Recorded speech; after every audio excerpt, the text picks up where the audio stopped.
Buenas tardes a todas y a todos. Estamos esta tarde con María Barrera Verdejo, ingeniera de telecomunicaciones e ingeniera óptica, y le vamos a hacer unas cuantas preguntillas y nos va a contar, vamos a hacer un recorrido por toda su carrera profesional y nos va a dar también pinceladas de qué opina ella sobre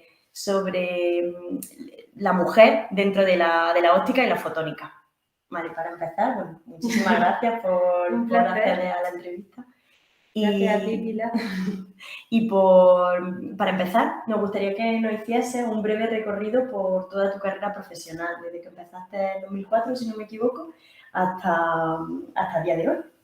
Pues perfecto.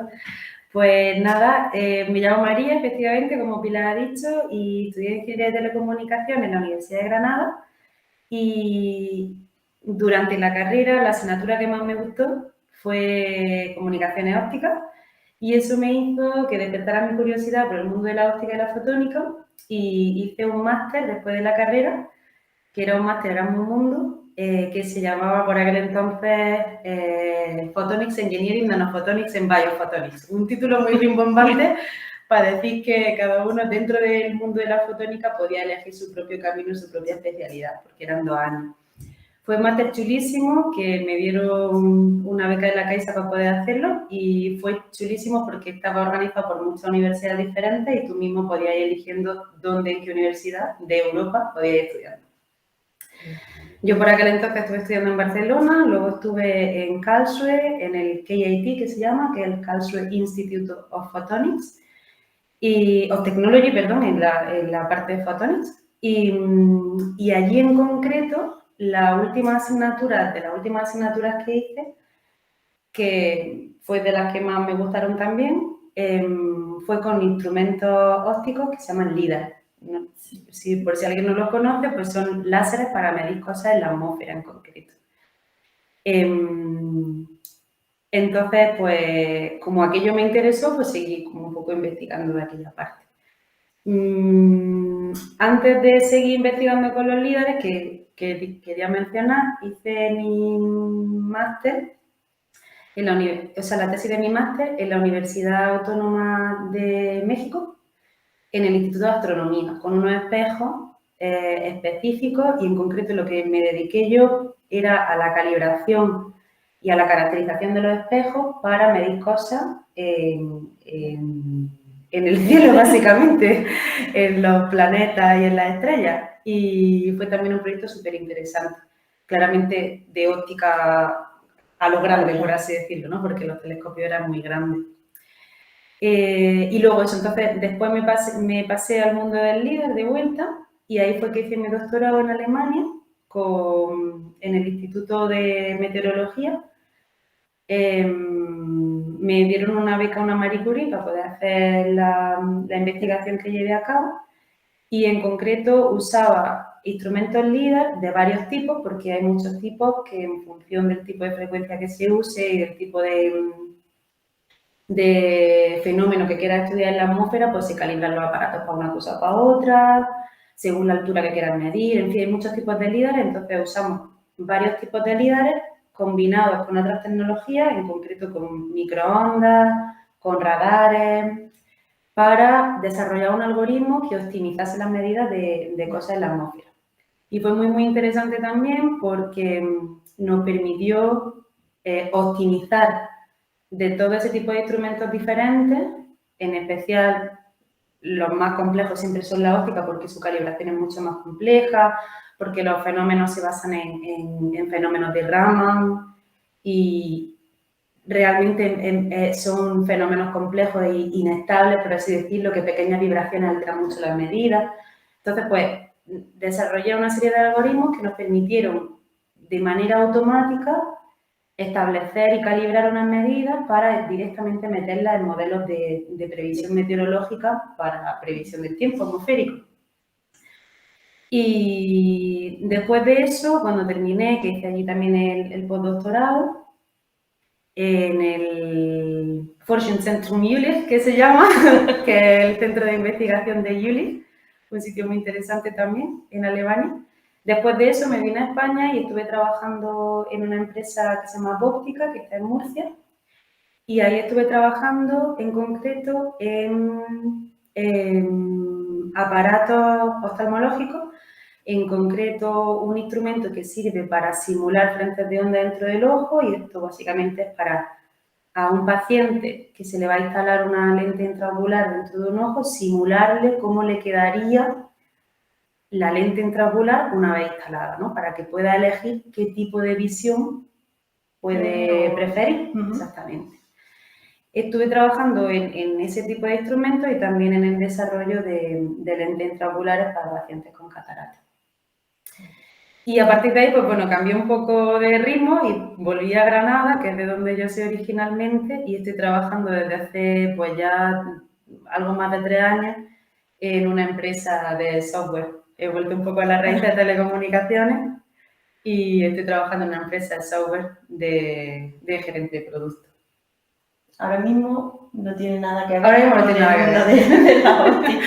Ahora mismo no tiene nada que ver. Estupendo. Aquí uno hacía algunas cosas, pero la verdad es que dentro de la óptica has tocado pues, desde atmósfera, telescopios, espejos, hasta lentes intraoculares, simulaciones. Cosas muy diferentes, sí. Muy diferentes. Muy interesante. Sí. Si nos centramos en todo el trabajo, que ya he visto que es muy variado, hemos dicho que es muy variado, todo el trabajo que has llevado a cabo que tenga relación con óptica, ¿qué ha sido de lo que más orgullosa te sientes o lo que más te ha gustado? Al final, lo que más gratificante me ha resultado ha sido el desarrollo de lentes intraoculares, el diseño de lentes intraoculares, porque es una cosa que tiene un beneficio muy directo. Más palpable, ¿no? Exactamente, un beneficio muy palpable y muy directo en el ser humano. Entonces, de una persona que no ve y que le instalen una cosa en el ojo a cuyo diseño has contribuido y de repente vea, pues algo bastante bonito, ¿no? Quizás el otro tipo de cosas en las que he colaborado hasta entonces, pues ha sido más a largo plazo o una pequeña mejora de algo que ya funciona o algo así, pero eso es como una mejora muy directa para el ser humano. Entonces, desde mi punto de vista, es más gratificante. Cuando estaba haciendo ahí encima simulaciones y de repente te llegan del proveedor las lentes, las coges con tu pimpita, la ves ahí y dices, madre mía, que esto se va a meter en el ojo de una persona. La verdad que es bastante impresionante. ¿Qué tiempo estuviste trabajando en esos diseños, durante años? Pues 1 añito y algo estuvimos trabajando con el diseño, sí. Y se llevan instalando desde entonces en pacientes con cataratas. Pues enhorabuena. Si mi parte, que es más la parte óptica visual y la optometría, nos hacéis la vida mucho más fácil. Me alegro. Estupendo.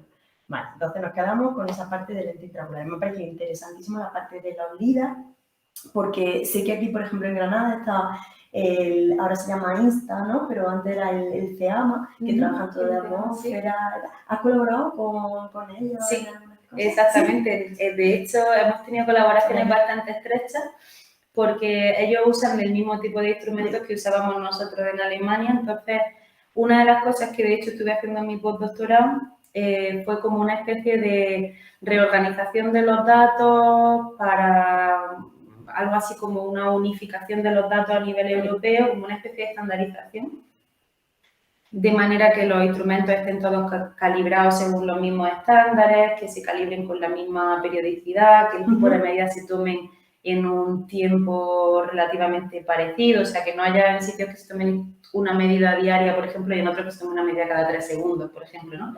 De manera que los datos sean lo más estándares posibles para que puedan ser abiertos para todo el mundo y que la gente los pueda usar si necesita entender cosas de la atmósfera. Y esa fue una de mis colaboraciones con ellos, por eso, porque ellos justo tienen un observatorio aquí en la Universidad de Granada con varios LIDARes muy parecidos, si no idénticos, a los nuestros que teníamos en Alemania, en el observatorio de Jülich. Qué bien, estupendo. Bueno, dejando un poco al margen, o un poco, como ya nos has comentado, toda la parte que has trabajado en óptica, si nos centramos ahora en tu trabajo actual, realmente llevas como unos 3 años, no tiene nada de relación con óptica, nada que ver. Absolutamente nada. La verdad que de alguna manera me vi obligada entre comillas, fue un dilema importante también en mi vida cambiar de rama, porque la parte que más disfrutaba yo era de la parte de óptica. Sin embargo, es cierto que normalmente trabajar de cosas de óptica está como muy geográficamente localizado. O sea, si, por ejemplo, en Alemania hay muchísima investigación de cosas de óptica. Hay una ciudad que es solo de un clúster de empresas, como parecido al clúster que hay en Barcelona, Europhotonics, pero bueno, que está como muy localizado geográficamente en ciudades. Entonces, yo queriendo volver a Granada tenía claro que iba a tener más dificultad para encontrar algo en el campo, sobre todo algo estable a largo plazo.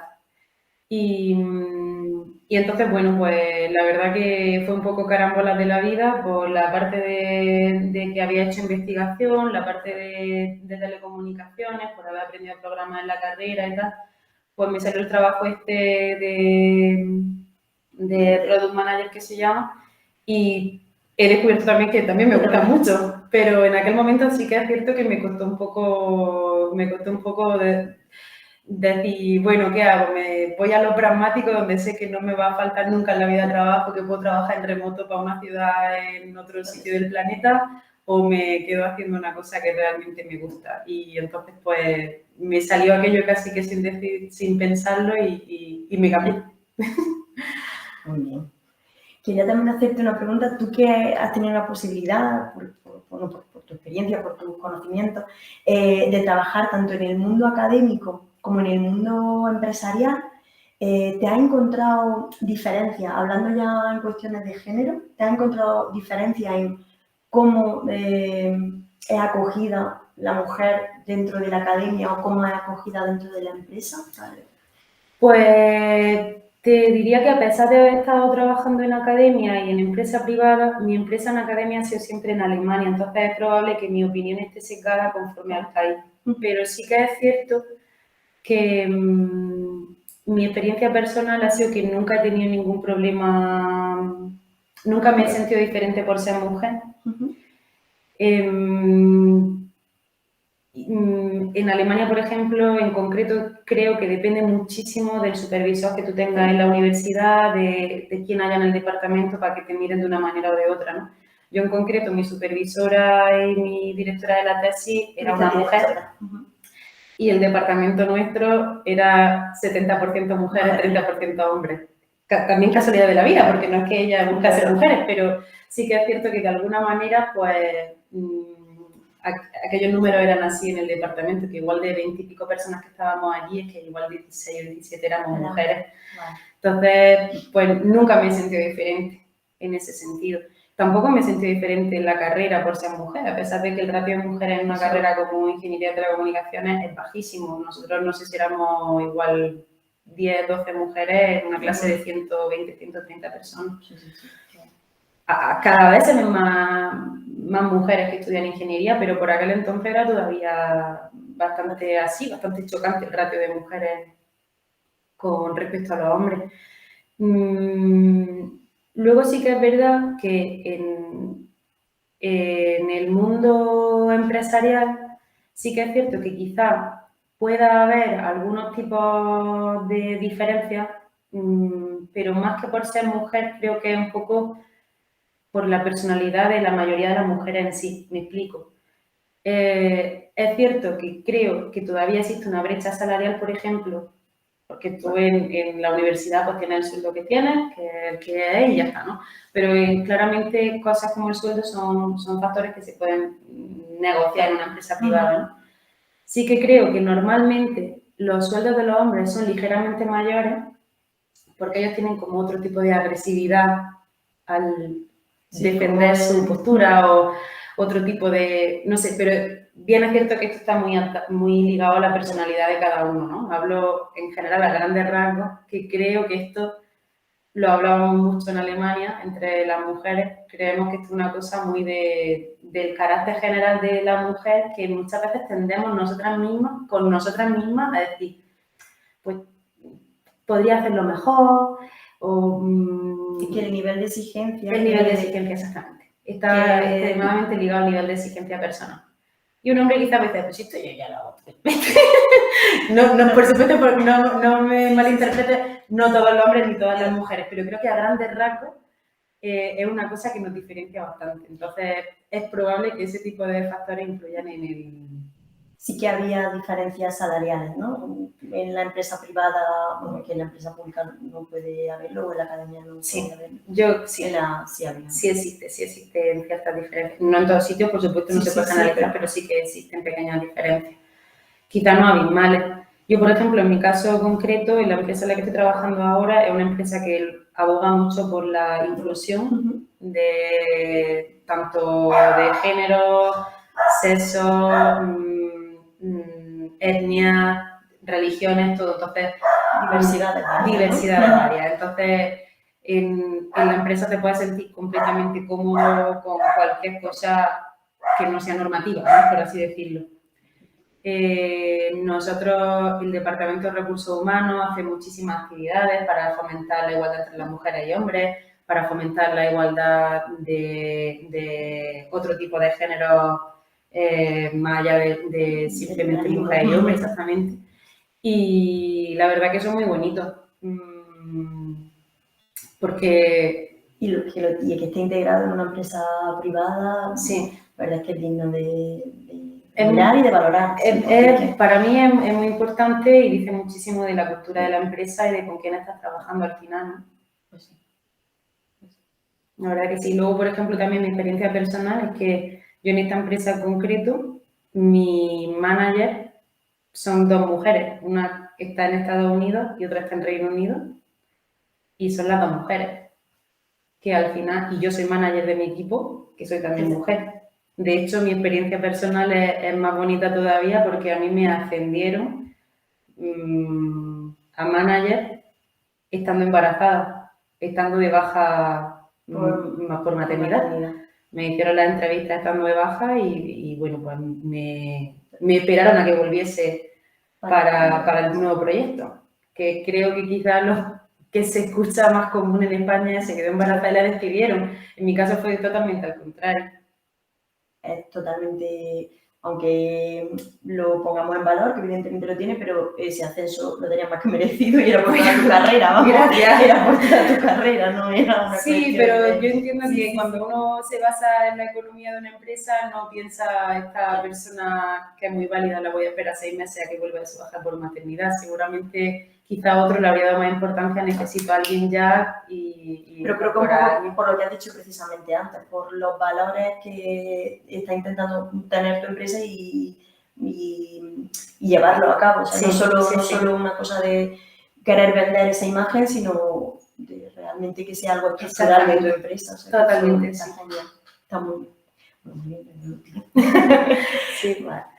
Quería preguntarte también, como ya hemos visto que has pasado por diferentes etapas, etapa predoctoral, postdoctoral, empresas privadas, ¿a alguna compañera que esté iniciándose ahora dentro del mundo de la óptica, de la fotónica, de las telecomunicaciones, de las ramas STEM en general, que, bueno, lo hemos comentado brevemente, que creemos que hay una tendencia de cada vez más mujeres matriculadas en carreras STEM, pero nos seguimos encontrando con la clásica tijera, donde se cruzan, pues, conforme el nivel académico va aumentando, nos vamos encontrando que hay menos número de catedráticas, menos número de doctoras dentro de la rama STEM, menos número de catedráticas.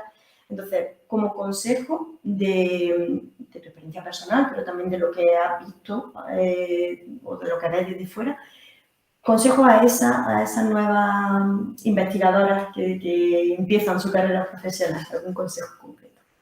Pues mi consejo es que cualquier mujer puede llegar a hacer exactamente lo mismo que cualquier hombre.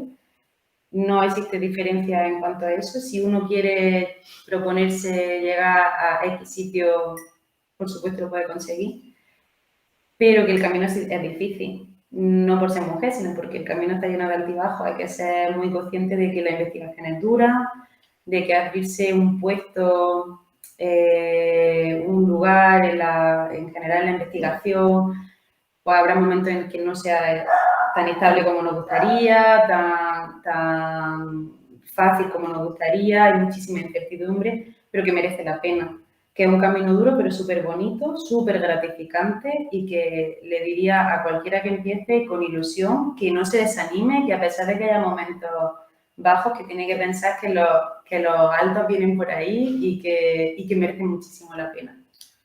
Estupendo. Pues muchísimas gracias por eso, por haber aceptado la entrevista. Gracias a ti. Encantada de haber conocido toda tu parte profesional. Muchísimas gracias a ti y espero que si a alguien le pueda servir de algo, fantástico. Y cualquier cosa, pues ya sabes mi correo electrónico. Por aquí estoy. Estupendo. Pues muchas gracias a todas y a todos y espero que os haya inspirado su historia.